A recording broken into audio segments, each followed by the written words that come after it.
Olá pessoal, eu sou Bruno Benigno, estou do lado aqui do meu amigo Alexandre Sato, somos urologistas do Instituto de Urologia, Robótica e Oncologia e o objetivo desse vídeo aqui é explicar para você que vai passar por uma cirurgia de retirada da bexiga, que é a cistectomia. Claro que é um procedimento que causa muitas dúvidas, né, Alexandre? E no consultório a gente gostaria de ter mais tempo para explicar para os nossos pacientes, muito mais perguntas relacionadas ao que vem, o que você deve esperar depois da retirada da bexiga, quando que é necessário a retirada da bexiga, como é que é feita essa cirurgia, como é que é a vida depois da retirada da bexiga. Nós separamos aqui algumas perguntas enviadas por alguns dos nossos pacientes e mesmo pessoas que procuram nas nossas redes sociais, e a intenção aqui é responder para vocês. Nós vamos realizar um caso agora, em instantes, de um senhor de 67 anos que descobriu a bexiga numa fase já invasiva da musculatura e ele infelizmente vai ter que ter a sua bexiga removida.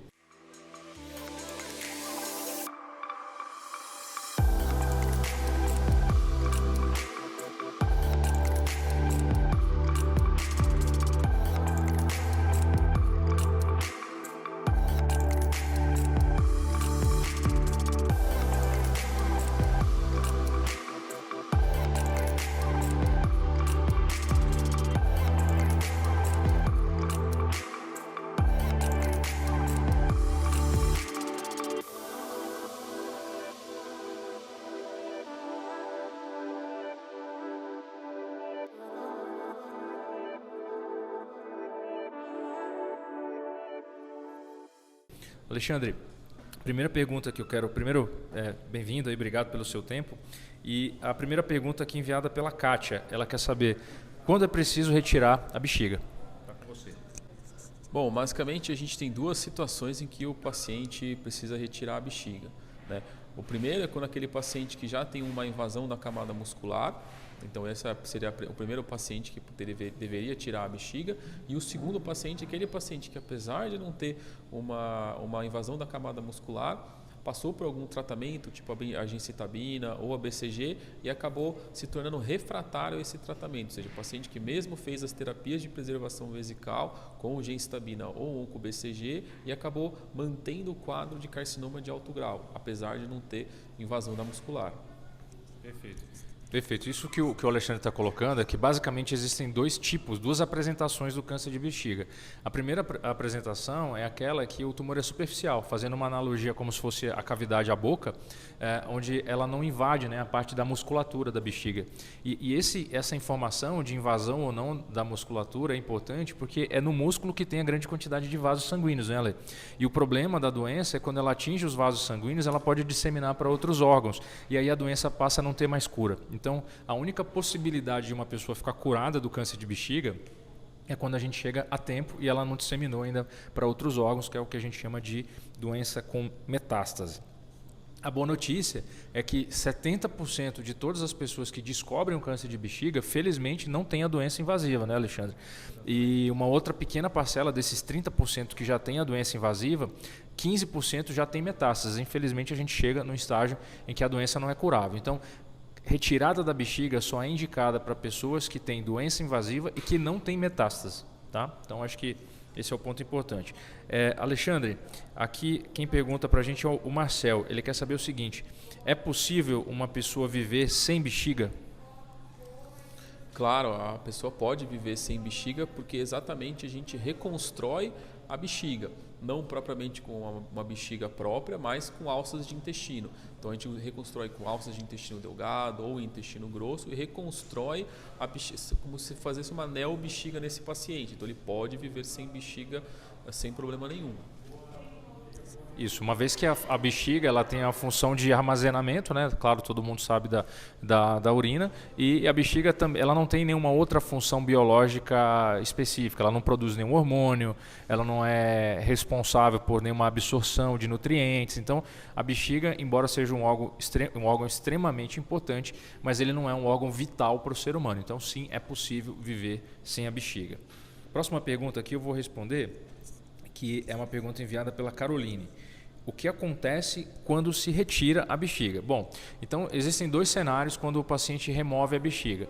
Em um cenário é onde nós tomamos a decisão de reconstruir esse reservatório que o Alexandre acabou de falar, que é feito com o intestino. A gente pega o intestino, abre uma parte do tubo do intestino, aproximadamente 1 metro, e nós remodelamos de forma a se transformar numa esfera semelhante à bexiga, e nós devolvemos esse reservatório no local onde é a bexiga. A gente chama isso de neo, de novo, bexiga, de bexiga ortotópica, ou seja, colocada no mesmo lugar.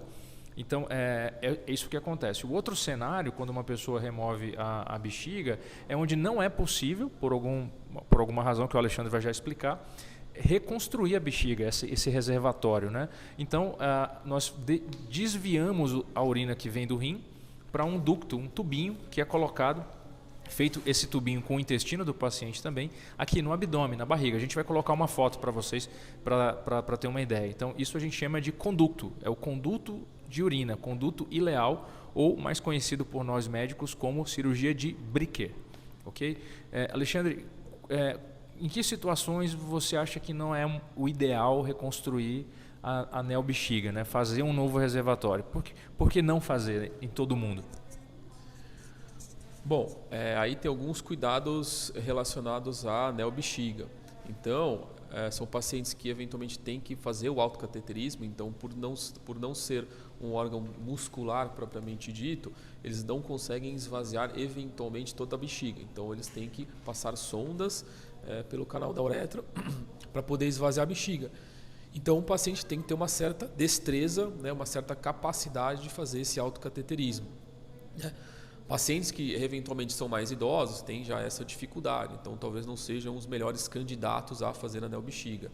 Segundo, pacientes com insuficiência renal, então esses pacientes também não são candidatos a fazer a neobexiga. Então realmente são pacientes bem selecionados que são capazes de fazer a neobexiga, além de que têm que estar motivados exatamente por esses cuidados da neobexiga que a neobexiga exige.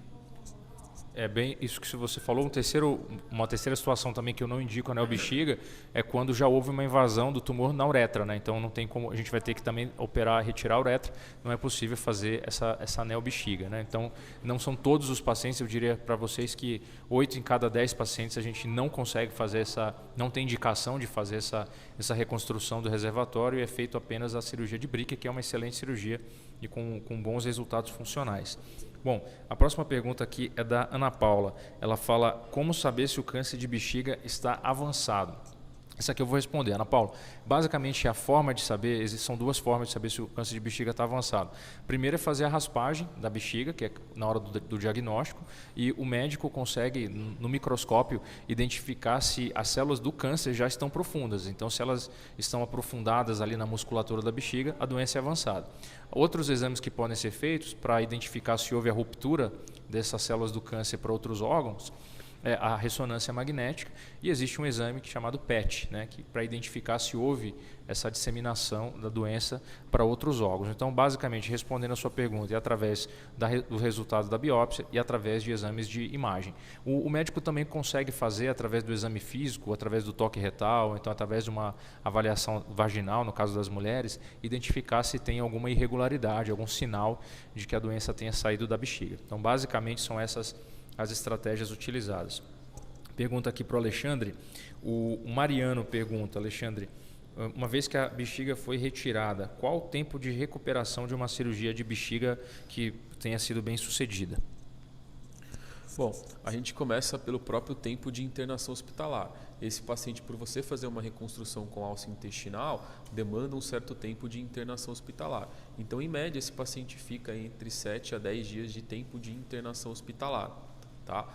Basicamente, quando a gente reconstrói, né, e coloca os ureteres dentro da bexiga, seja a neobexiga ou o Bricker, ele fica com o catéter, que a gente tem que tirar esse catéter depois de um tempo, tá? Exatamente para poder cicatrizar essa reconstrução, mas mais ou menos em torno de 15 dias ele começa a voltar às suas atividades, e 30 dias para ele ter a recuperação já plena, já recuperado para fazer as suas atividades regulares. Excelente. Então, acho que a gente pode dizer que é um número razoável se preparar para uma internação aí de 5 a 10 dias, bem razoável.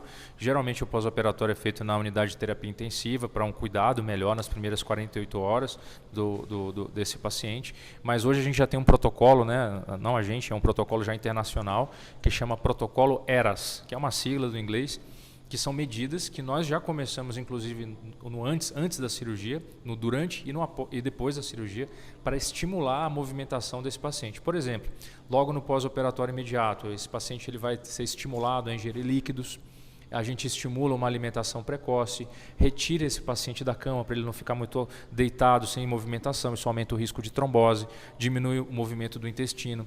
Outra coisa, a gente tem dado chiclete, né, Alexandre, para estimular o movimento do tubo digestivo e o intestino acumular menos gases, além do uso de antibióticos. Fisioterapia, então esse controle da fisioterapia é muito importante. Uma avaliação nutricional, porque às vezes o paciente não come, não é porque ele não quer comer, é porque ele não gosta da comida do hospital. Então chegar a fazer essa personalização do tratamento, né, com uma alimentação que o paciente quer comer, que ele sente compelido a ingerir. Então, além, claro, do cuidado médico, cuidado de enfermagem. Então, cirurgia de cistectomia, que é a retirada da bexiga, é um procedimento complexo e que não requer apenas a destreza e a experiência do time cirúrgico, requer também estrutura hospitalar, um time de auxiliar de saúde extremamente capacitado para cuidar desse paciente. Tá? Outro ponto aqui, Alexandre, esse aqui eu vou responder deixar para você. A Ivaneide pergunta, é possível fazer um transplante de bexiga? Uma boa pergunta, né, Alexandre? É uma pergunta interessante, mas hoje, pelo menos que a gente não vi nenhum relato aí sobre transplante de bexiga, exatamente por ser um órgão, apesar de ser um órgão que só armazena a urina, ele tem a sua complexidade neural, ou seja, tem o estímulo para contrair, para relaxar o esfíncter. Então hoje em dia, pelo menos até relatos, não existem relatos sobre transplante de bexiga, exatamente porque não se conseguiu ainda reconstruir essa rede neural de estímulos de contração e relaxamento. E como a pessoa pode viver, entre aspas, sem a bexiga, com uma reconstrução por uma alça de intestino, seja no local próprio ou fora do local como um breaker, então, a princípio dá para viver sem a bexiga e sem pensar em transplante por enquanto. Infelizmente a medicina ainda não conseguiu avançar em desenvolver algum tecido ou alguma prótese sintética que tenha essa mesma função, pelo menos parecida com a função da bexiga, né? Então a gente ainda precisa avançar bastante nesse sentido. A próxima pergunta aqui, a gente até respondeu, é como se chama a cirurgia de retirada da bexiga e como ela pode ser feita. Então eu vou responder essa. A cirurgia se chama cistectomia radical. Ela pode ser feita basicamente de 3 formas. A cirurgia tradicional, que é uma cirurgia aberta, o paciente recebe uma anestesia geral e é feito um corte, uma incisão no meio do abdômen, um pouco acima do umbigo e mais ou menos até a região dos pelos pubianos, e a bexiga é removida e a reconstrução é feita. Um avanço dessa técnica são as cirurgias por vídeo, né, que é a laparoscopia, que já confere menos trauma, menos sangramento, e um avanço, que é a técnica que nós vamos executar agora, que é a cirurgia da cistectomia com a robótica, né, que favorece para o time cirúrgico uma melhor visão do campo de cirurgia e menor sangramento. Essa é uma cirurgia que demora em torno de 5 a 5 horas e meia, às vezes até 6 horas, já contando com o tempo da anestesia, e é uma cirurgia que geralmente é realizada em centros de referência, né? Alexandre, fora essas vantagens que eu falei para você, falei aqui, da cirurgia robótica, quais são as outras vantagens, né, no pós-operatório? O que o paciente pode ter de benefício da cirurgia, tanto robótica quanto por vídeo, em relação à cirurgia aberta? Os benefícios da cirurgia minimamente invasiva, seja laparoscopia ou robótica, são a questão de menor sangramento, então esse paciente ele precisa de tomar eventualmente menos sangue, ou tem um menor risco de sangramento, e quanto mais você transfunde esse paciente, você agrega morbidade, eventualmente para o próprio tratamento no pós-operatório. O segundo, a barriga fica menos tempo aberta, então as alças ficam em menor contato com o ambiente, então o ilho que esse paciente vai fazer no pós-operatório, mesmo com o protocolo ERAS, ele é mais rápido, então com a cirurgia minimamente invasiva a gente ganha essa recuperação, e até mesmo para fisioterapia, porque esse paciente ele vai ter uma menor incisão, então ele consegue deambular mais precoce, ele vai precisar de menos analgesia e com isso também ajudar no trânsito intestinal desse paciente. Então, basicamente, pro pós-operatório, esses são os benefícios da cirurgia minimamente invasiva. Bom, perfeito. Chegamos aqui ao final, respondemos boa parte das perguntas enviadas para o nosso canal. É um grande prazer. Se você gostou desse conteúdo, não se esqueça aqui de se inscrever no canal. Envie as suas perguntas aqui. Se você quiser uma continuação desse vídeo para entender um pouco mais sobre o preparo, recuperação. É um tema muito vasto, né? É uma cirurgia complexa e que infelizmente a gente ainda precisa realizar, né? Lembrando alguns números aqui do câncer de bexiga, são 10 mil casos novos de câncer de bexiga descobertos no Brasil todos os anos. Desses casos, 70% são em homens, né? Os homens são os principais afetados pelo câncer de bexiga e o tabagismo é o principal fator de risco para o surgimento do câncer de bexiga. Então a mensagem final é, embora seja uma doença na maioria das vezes silenciosa, mas se você é tabagista, faça seus exames periódicos. Se você não é tabagista, procure regularmente o seu urologista. Se você tem histórico familiar de câncer na família, de bexiga, de próstata, enfim, de outros órgãos, é importante também você fazer o seu acompanhamento periódico. Não esqueça de compartilhar essas informações e difundir aqui com a maior quantidade de pessoas. Eu agradeço mais uma vez aqui meu amigo, parceiro, Dr. Alexandre Sato, também urologista e oncologista como eu, para deixar a sua mensagem final e despedida. Obrigado a todos. Não, é só agradecer mesmo a oportunidade de poder responder essas perguntas, poder levar essa informação às pessoas, né, que num assunto tão importante como o câncer de bexiga.